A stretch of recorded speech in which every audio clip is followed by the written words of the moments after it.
Hello Aquarius, this is a passion reading for March 15th to the 21st.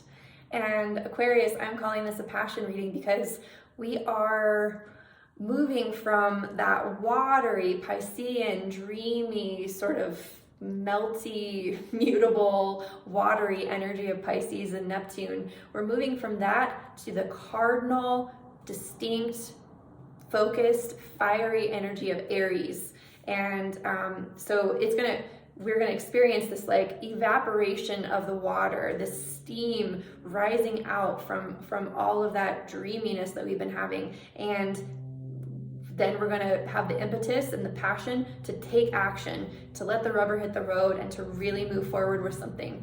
And so Aquarius, I'm sure you've been chomping at the bit. You've been waiting for this time for a long time. You have all kinds of visions that you've been wanting to bring into the world, and so this is an exciting time for you, Aquarius. And be sure to watch the Aries summary video to dive more deeply into that archetype. And also, if you're a Aquarius sun, be sure to watch your rising sign, because it'll give you greater insight as to how to use this energy specifically for you.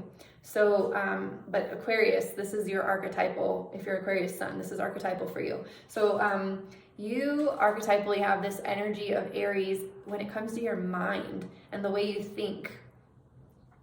So this gives you a really sharp mind, a really passionate ideas, things you want to take action on right away.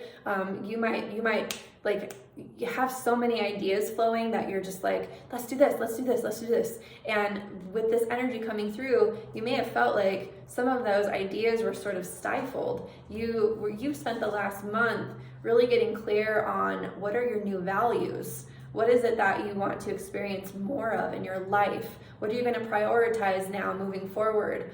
And so now that you're getting clear on that, you're moving into like all of the, like mapping it out, getting it on paper, getting like how it's going to work. And man, you could get into some really, really fiery conversations. You could feel really passionate about your point of view and your stance. You could find yourself really defending your beliefs this month, and this fiery energy definitely must be tempered, okay? Like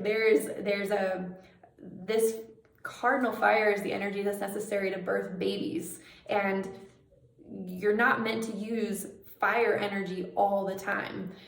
You're just meant to use it to actually like motivate and leverage people to understand what you're thinking about. So I just went back into yours.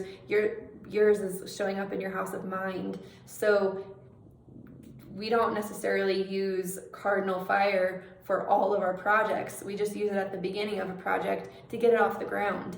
So the way that you can temper this is to remember all of your universal truths.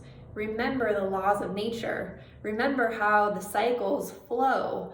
So use this Cardinal Fire, use this mind, this fiery, like clear, passionate mind that you have to communicate and get down on paper all the things that you need to get down on paper, so that, but always remember and keep in mind, what are the natural cycles? What's realistic? What's practical? Like, what is going to be sustainable for the long haul? How do natural processes actually work according to natural law? So be sure to be kind of balancing your ideas with that energy, and know that Mercury is going to continue to communicate with you based on making sure that it meets your values, that it meets all of your personal requirements for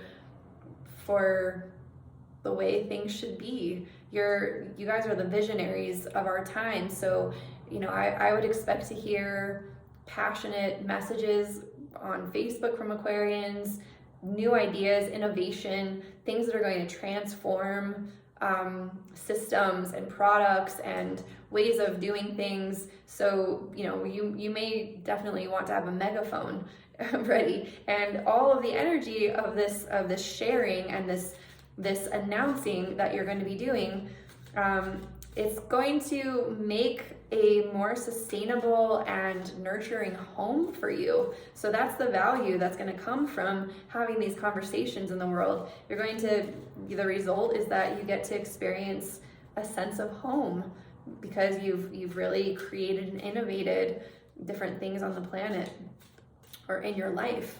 So Aquarius, I'm going to pull a card for you. Oh, perfect. Aquarius, you got the King of Cups. So the King of Cups is literally the archetype of this week. This week, we're going to feel like all the water is evaporating, and this is a card of emotional maturity. We are finally coming into an emotional maturity where we can share this maturity with the world. We are able to show up. We're not like, sure, we are passionate, but that passion is tempered with a knowing of who we are and how we impact with our passion and emotions. So the King of Cups he's the final card of the entire year. He's been able to look back on all of the things that happened before, all the passion, all the hard work, all of the words that have been shared, and he's finally sitting there really like emotionally fulfilled. And so this is the card for this week. Certain levels of emotional fulfillment for you, Aquarius. Really beautiful energy, and so I'm looking forward to seeing how this works out for you. Also, Aquarius, if you'd like to, I'm announcing that I'm offering personal readings. So I have a couple openings every week. If you'd like to have a personal reading, this is a really good time to kind of take a look at the year ahead and see how to navigate and utilize the energies, because there's definitely moments of like output and input, of like push and pull. So if we know how our personal constitution flows with that, it can be really beneficial, especially if you're trying to get some kind of project off the ground right now. All right, so thank you so much, Aquarius, and I'm looking forward to next time. Bye-bye.